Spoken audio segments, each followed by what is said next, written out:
ಹೊಟ್ಟೆ ಎಷ್ಟು ಉರ್ಸ್ತಾವ್ರೋ ಆ ಭಗವತ್ನ ನೋಡಿದ್ರೆ.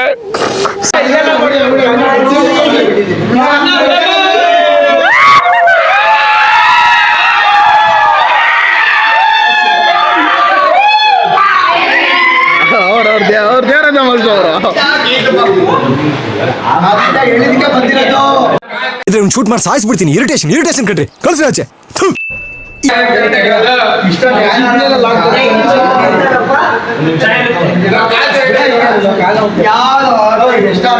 ಏನಿಲ್ಲ ಅಷ್ಟೇ.